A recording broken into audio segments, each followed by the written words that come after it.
Bienvenue dans votre émission, on en discute sur RTV. Aujourd'hui, on va parler de scolarité, ou plutôt d'aide à la scolarité. Ce qui est très important, vous le savez, ma passion pour tout ce qui est relatif à l'éducation scolaire.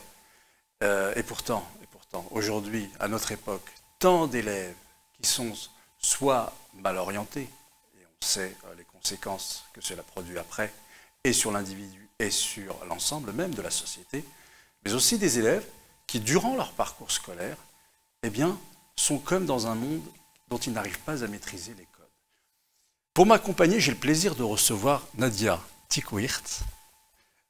Merci Nadia d'avoir accepté mon invitation. Merci Nader pour ton invitation. Vous avez fondé School Ethic. Oui. Alors, qu'est-ce que c'est d'abord School Ethic? Alors, déjà, merci pour l'invitation Nader. School Ethic, c'est un service d'accompagnement à la scolarité que j'ai créé maintenant il y a 2 ans. Donc, qui en fait consiste à accompagner les élèves qui sont en primaire, au collège, au lycée, ou les étudiants, ou tous les apprenants de façon générale qui vont rencontrer des difficultés dans leur scolarité et qui vont parfois se traduire même en souffrance dans leur scolarité. Donc les thématiques sur lesquelles je vais les accompagner, ça va être les thématiques d'apprentissage, leur apprendre à mieux apprendre, les thématiques émotionnelles, donc leur apprendre à apprivoiser leurs émotions, toutes les questions liées à la motivation, leur apprendre à booster leur motivation, et tout ce qui est lié à l'orientation scolaire, donc leur apprendre à choisir la voie qui leur ressemble. D'accord. Et d'abord, alors, avant d'entrer dans le vif de ce que vous venez de dire, comment vous êtes-vous dit, il y a 2 ans, donc, je vais mettre en place cette structure? Alors, il y a 2 ans, on était en 2020. Ouais. Donc en 2020, comme pour beaucoup de gens, j'ai eu des questionnements concernant à ma vie professionnelle. Mais c'est pas né en 2020. Disons qu'il y avait une graine qui était là et qui germait depuis plusieurs années. Moi, je viens du monde de l'entreprise à la base, donc les questions d'accompagnement, je les connais déjà parce qu'en fait, j'ai travaillé dans le management de la qualité, donc j'ai accompagné des entreprises et des collaborateurs à mettre en place une certification qualité. J'ai travaillé dans l'industrie pharmaceutique, j'ai travaillé dans le secteur adapté, donc avec des personnes en situation de handicap. Donc, que des environnements en fait très rigoureux et qui requièrent une pédagogie et un accompagnement, un souci en fait de s'adapter à l'autre.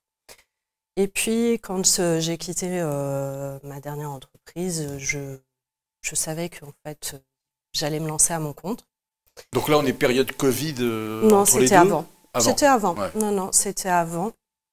Et donc, je savais que j'allais me lancer à mon compte. Moi, en parallèle de ça, depuis que j'ai passé mon bac, déjà, ça remonte à un petit moment, j'ai donné des cours de soutien scolaire en mathématiques. Donc, j'ai fait ça pendant très longtemps, voilà, aussi bien en individuel qu'en collectif. Et il y avait quelque chose qui était là. J'avais une espèce d'étincelle qui était là, mais j'imaginais pas encore en faire un métier à ce moment-là. C'est quand j'ai quitté ma dernière entreprise et que j'ai fait un bilan de compétences que ça a commencé à se mettre un petit peu en lumière. Donc, j'avais cette envie de mettre en place quelque chose. J'étais plus sur du soutien scolaire que du coaching, comme on peut l'appeler aujourd'hui, de l'accompagnement. Mais voilà, j'avais cette envie de développer quelque chose autour de l'aide à la scolarité, parce qu'effectivement, je rencontrais beaucoup d'élèves qui étaient en difficulté, qui manquaient de méthodologie, qui manquaient de confiance. Et effectivement, ce que vous disiez tout à l'heure par rapport à l'orientation scolaire, c'est vrai qu'il y a eu quand même beaucoup de problèmes qui ont été constatés aussi bien chez les enfants que chez les adultes d'aujourd'hui qui peuvent en discuter. Donc voilà, donc c'était dans un coin, mais quand je me suis lancée à mon compte dans un premier temps, je suis restée sur la partie management de la qualité à mon compte, accompagner des entreprises dans leur process de certification et faire de la formation. C'est ce que je voulais faire en janvier 2020. D'accord. Et ça a été facile de monter ça? Ça a été facile. En fait, j'ai pas tellement eu le temps de le monter parce que je me suis lancée en janvier 2020. Moi, j'avais quitté mon entreprise en février 2019. Donc l'année 2019 bon, a été un petit peu compliquée sur le plan personnel, donc je me suis pas remise tout de suite dans voilà, dans l'aspect pro. Et en janvier 2020, je me décide de me lancer enfin à mon compte. Et puis mars 2020 est arrivé et avec tout, voilà, tout ce qu'on en connaît. Et en fait, c'est à ce moment-là que je me suis questionnée sur, voilà, sur la pertinence de mon projet. Est-ce que vraiment le management de la qualité, dans ces circonstances, c'est vraiment quelque chose qui va me faire vivre, et deux, je savais que ça allait pas me plaire toute ma vie. Mais c'est ce que je savais faire. C'était un tremplin, en fait. Je savais pour moi que c'était juste un tremplin vers l'indépendance professionnelle.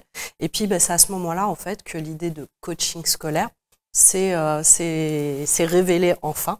Donc, on peut parler de coaching scolaire. Alors, on peut parler de coaching scolaire, mais moi, je vais plutôt parler d'accompagnement. Parce que le mot coaching va avoir plus tendance à être mal perçu dans certains cas. Pourquoi donc? Parce que, alors, pour être tout à fait clair, je n'ai pas de certification en coaching. J'ai des formations dans l'accompagnement, mais je n'ai pas de certification en coaching. Donc, par respect pour les gens qui ont fait une certification en coaching, je ne veux pas, en fait, utiliser le mot coach à mauvais escient. C'est vrai que parfois, c'est utilisé... voilà. Mais... Voilà, mais concrètement, c'en est un peu quand même. Si effectivement on parle d'accompagnement, on parle de travailler sur les pensées parasites, de travailler sur ce qu'on appelle les croyances limitantes, de travailler sur l'état d'esprit, oui, ça peut y ressembler. Mais par respect pour c'est tout à votre honneur. La certification en elle-même, je ne veux pas utiliser ce mot-là. Maintenant, il m'arrive de l'utiliser au quotidien, mais c'est pas comme ça que moi je me qualifie. Je me qualifie pas en tant que coach. D'ailleurs, je me qualifie même pas. Je parle de ce que je fais et pas de ce... De l'accompagnement. Voilà, de l'accompagnement scolaire. Alors, c'est des élèves, mais pas que. C'est aussi des structures. Alors, je propose aussi bien des accompagnements individuels, donc sur mesure, donc effectivement avec les élèves. Il y a aussi les parents dans ces accompagnements. Et effectivement, je peux proposer des ateliers pédagogiques en collectif auprès des structures jeunesse. Donc ça va être tout ce qui est école, association, tout ce qui est structure jeunesse. Et je peux même partir en séjour d'immersion avec des jeunes dans le cadre d'une prévention au décrochage scolaire. D'accord. Alors, Nadia Tickwirt, de quoi ont-ils le plus besoin? D'après votre expérience, quels sont les besoins qui vous semblent maintenant, finalement, revenir le plus? De croire que c'est possible. Donc, d'eux-mêmes, ils s'auto-censurent, ils s'auto-rendent incapables de penser que c'est possible. En fait, ils n'en ont pas conscience. Mais en fait, ce qui peut arriver, je dis bien ce qui peut arriver, j'aime pas faire des grandes généralités, mais ce qu'on peut observer, c'est effectivement des jeunes, peu importe l'âge, mais c'est vrai que plus ils vieillissent et plus les barrières sont nombreuses, les jeunes ne vont pas avoir forcément conscience qu'il existe d'autres façons de faire, qu'il existe d'autres possibilités, parce que un jeune, quand il grandit, il va grandir dans un environnement familial, dans un environnement social, dans un environnement culturel, et en fonction de ce à quoi il a accès dans l'immédiat, il ne va pas forcément se rendre compte qu'il y a d'autres possibilités. Mais ça, il ne peut pas savoir qu'il y a d'autres possibilités, donc forcément, il va rester dans son champ des possibles, qui parfois va être limité. Donc vous, alors à ce moment-là, la première chose que vous faites avec l'individu, le jeune garçon ou la jeune fille, c'est de voir un petit peu comment vous faites en fait. La première fois que vous rencontrez quelqu'un, comment ça se passe? Alors, en général, c'est les parents qui font appel à moi. C'est assez exceptionnel. Effectivement, la place des parents, justement. Voilà, c'est assez exceptionnel que des élèves rentrent directement en contact avec moi. Donc, c'est souvent les parents qui vont prendre contact avec moi. Donc, qui vont me dire, voilà, mon enfant a telle problématique. Mon enfant n'a pas les bonnes méthodologies, mon enfant stresse beaucoup, mon enfant ne sait pas vers quelle voie s'orienter. Mon enfant a du mal à se mettre au travail, on est souvent en conflit pour les devoirs, etc. Donc ça, c'est la première, c'est l'état des lieux. On va dire que je fais avec le parent. Et ensuite, je vais questionner le parent sur ses attentes par rapport à un accompagnement éventuel. Donc, qu'est-ce que ce parent souhaite pour lui, elle? Souvent elle, on va le reconnaître que c'est souvent les mamans qui me contactent. Donc, je le redis, c'est souvent les mamans qui prennent cette initiative. Oui, j'ai eu des papas, j'en ai, bien sûr que j'en ai, mais c'est globalement souvent les mamans qui prennent contact avec moi. Donc, voilà, elles vont m'exposer un petit peu quelles sont leurs attentes. Donc à ce moment-là, on fixe un premier rendez-vous parce que le premier contact, je le fais uniquement avec le parent. Je rencontre le jeune lors de la première séance, le ou la jeune lors de la première séance. Donc parfois le ou la jeune va venir de son plein gré et puis parfois viennent un petit peu parce que les parents ont demandé à.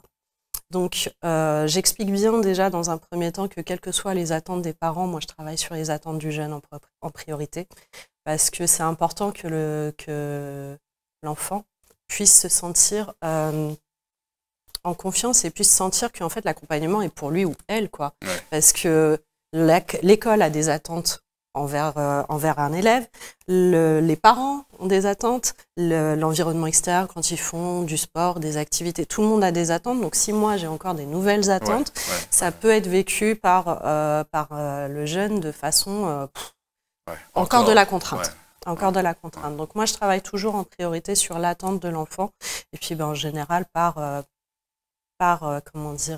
diffusion, quand un changement s'opère dans un domaine, en général, on observe des changements dans d'autres domaines, mais voilà, ça, il faut être patient là-dessus. Et puis surtout, moi, en fait, je travaille pour le jeune, pour que le jeune, la jeune, puisse atteindre ses propres objectifs. Les objectifs des parents, c'est une bonne chose, mais en fait, moi, mon objectif, c'est que l'enfant se sente bien dans sa scolarité, mais quoi qu'il arrive. C'est-à-dire que même si la performance attendue par les parents n'est pas au rendez-vous, si l'enfant, le jeune, se sent bien avec ses résultats, moi, c'est ce qui m'importe. En fait. Donc c'est vraiment une question par exemple, d'avoir aussi de meilleures notes. Ça peut. Si effectivement c'est dans l'objectif de l'enfant. En fait, quand on va définir les objectifs avec l'enfant, je vais d'abord questionner sur qu'est-ce que ça va t'apporter. Qu'est-ce que ça va t'apporter d'atteindre cet objectif? Et je vais vérifier que le gain, il est pour lui ou elle. C'est-à-dire que il s'agit, moi, un jeune qui va me dire parce que mes parents veulent, je travaille pas là-dessus. Ouais. Par contre, un jeune qui va me dire pour que mes parents me foutent la paix, je travaille là-dessus. Parce que ça lui apporte un gain à lui et ça lui apporte de la paix à lui. Je dis lui parce que ça arrivait avec un jeune que j'accompagne déjà. Donc, l'idée, c'est déjà de bien comprendre est-ce que l'objectif est pour soi ou pour quelqu'un d'autre. Donc si c'est pour quelqu'un d'autre, ça va être compliqué d'impliquer un jeune dans ce processus de changement, de mise en place en fait de stratégie de réussite. Donc je commence déjà par là, on définit les objectifs, comprendre un peu les motivations de cet objectif, m'assurer qu'effectivement c'est pour le jeune, pour que ça lui apporte réellement quelque chose, même si c'est de la paix, que ses parents foutent la paix. C'est une stratégie, c'est un objectif, c'est un gain. Pas du tout négligeable, au contraire. Voilà, donc c'est de l'accompagner. Moi, je suis vraiment sur un discours de sérénité. Celui qu'on qualifie de bon élève, c'est pas forcément l'élève qui a de super notes, c'est l'élève qui s'en sort de telle façon il passe et on lui fout la paix. On peut considérer. En fait, moi, j'ai pas de définition de bon élève. Moi, mon objectif, c'est vraiment que l'enfant se sente bien, le jeune se sente bien, avec qui prenne en fait ses responsabilités face à cette situation. Parce que ce qui peut arriver souvent, oui, mais le prof, oui, mais mes parents, oui, mais le cours, oui, mais il y avait trop de ceci, trop de cela. Et quand j'observe qu'il n'y a pas forcément d'amélioration des notes, mais qu'il y a une prise de responsabilité de l'élève face à ses résultats, Là, pour moi, on est déjà on dans a gagné, là. Voilà, on a déjà fait un énorme pas. Ouais. Voilà. L'idée, c'est de définir des objectifs, d'identifier les moyens pour atteindre ces objectifs. Donc, je fais toujours un tableau avec le jeune. Qu'est-ce qui va t'aider à atteindre ton objectif? Qu'est-ce qui va t'empêcher? Donc, j'ai déjà un premier aperçu de la conscientisation de l'élève dans sa réalité, en fait. Ouais. Vous êtes en fait en train de définir avec lui ou elle, son rôle. Donc, quel est ton objectif? Quels sont les obstacles qui se dressent devant toi? Quels sont les moyens de surmonter ces obstacles pour atteindre justement l'objectif? Donc, on est en littérature, là. Hein. Vous êtes en train de nous écrire un livre. Mais c'est ça. Non, mais, écoutez... Alors, j'appelle ça de la gestion de projet, moi. Ouais, la littérature, c'est une question de formation, voilà, c'est tout. Mais, je suis dans la gestion de projet. Mais c'est complètement ça. Mais je trouve, moi, et c'est pour ça que je vous ai invité, Nadia, c'est parce que à ne pas avoir fait ça depuis longtemps, on se retrouve avec beaucoup de gens qui sont, et la société a sa part de responsabilité, des gens qui sont pas bien là où ils sont. Ils ne savent pas comment faire, même pas les codes. Ils ne savent même pas qu'on peut ouvrir cette porte-ci ou cette porte-là. Et que, alors, avec toute la bonne volonté des enseignants et enseignantes, attention, hein, tout ça n'est que complémentaire, mais on imagine bien que tous les élèves du monde ne sont pas toujours forcément à l'aise, alors qu'ils veulent réussir scolairement, mais ne sont pas forcément à l'aise avec uniquement la méthodologie qu'on leur propose à l'école, et c'est pour ça que c'est important. Mais alors, justement, comment, Nadia, comment la question des parents, comment se fait-il que des parents soient soucieux de cela, déjà, dans un océan de parents qui ne le sont pas? Comment sont-ils un petit peu? Le profil de ces parents qui vous contactent? Alors, je ne crois pas que les autres parents ne sont pas soucieux. Les autres parents ne savent pas forcément qu'il y a des moyens de se faire aider. Et puis, il y a aussi une question de possibilité, d'accès à ces... Vous voulez dire de moyens? Oui, ça peut être les moyens qui soient financiers, logistiques, ça peut être tout ça. Donc après, le profil de ces parents, c'est des parents qui... Alors moi, ceux qui me contactent en tout cas, parce que moi, je suis vraiment sur un discours de sérénité. Hein. C'est vraiment dans toute ma communication, moi, je parle de sérénité. Ça va être vraiment des parents qui veulent trouver la paix, en fait, que leur enfant se sente bien et que eux se sentent soulagés que leur enfant se sente bien à l'école. J'ai des parents qui sont très conscients du fait que leurs enfants ne va pas leur enfant ne va pas faire de longues études, mais tout ce qu'ils veulent, c'est que leur enfant se sente bien, parce qu'ils observent de la souffrance, ils ont de la souffrance aussi. Alors après, qui a généré la souffrance chez l'autre, c'est pas toujours très clair. Il y a des parents qui transmettent beaucoup de leur peur aux enfants, donc c'est pour ça que c'est important pour moi de bien comprendre qui attend quoi. C'est-à-dire que voilà, si le parent attend ça, est-ce que l'enfant est en harmonie avec ça, ou l'enfant a d'autres attentes pour se sentir bien? Parce que parfois il peut y avoir des problèmes de communication entre les uns et les autres. Et du fait de ce fait, c'est pour ça que moi je vais vraiment chercher à mettre l'enfant en confiance. Pour moi, aller chercher chez cet enfant ce qu'il a dans les tripes, en fait, ce qu'il a comme envie. Et moi, la première chose que je vais faire avec l'enfant, c'est déjà de faire connaissance avec son environnement. Avant de parler d'école, je vais parler de qu'est-ce que tu aimes faire dans la vie? Qu'est-ce que tu aimes en dehors de l'école? C'est quoi tes centres d'intérêt? Quel est ton mode de vie? Parce que là, je vais déjà commencer à identifier des ressources qui pourraient être exploitables.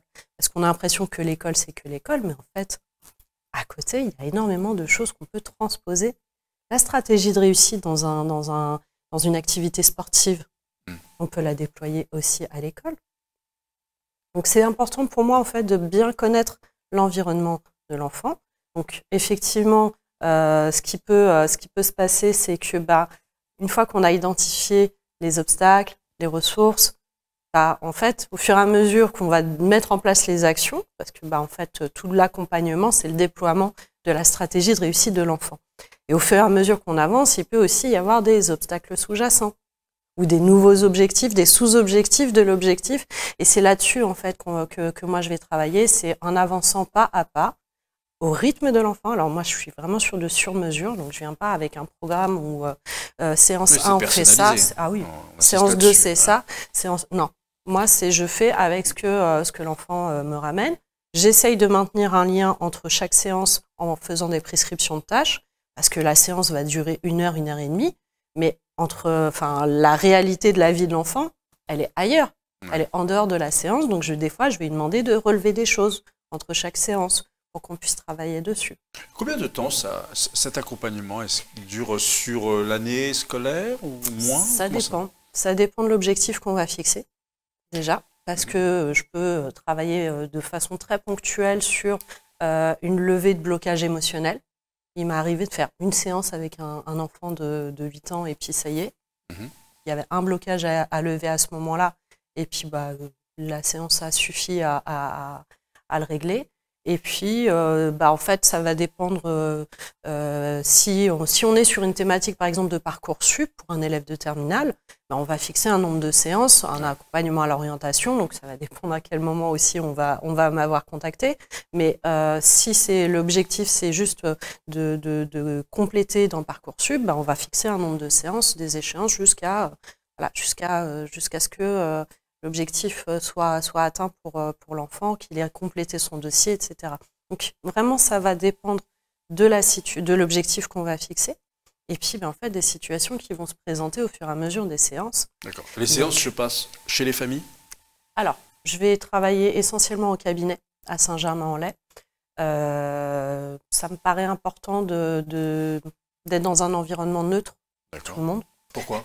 Parce que dans certains cas, c'est plus intéressant de sortir tout le monde du cadre familial. Déjà pour que l'enfant puisse se sentir dans un environnement qui lui appartient, entre guillemets, même si c'est pas chez lui, mais en tout cas, c'est un environnement neutre. Peut-être que certains enfants auront quelques difficultés à parler si les parents sont à côté derrière un mur ou quoi. Et puis, ça me permet aussi de voir un petit peu l'enfant en dehors, justement, de son environnement, de voir comment il s'approprie les choses, de voir comment il évolue. Donc, ça va être essentiellement dans ce cadre-là. Après, il peut arriver que je travaille à domicile, dans des cas particuliers, mais je dois m'assurer déjà que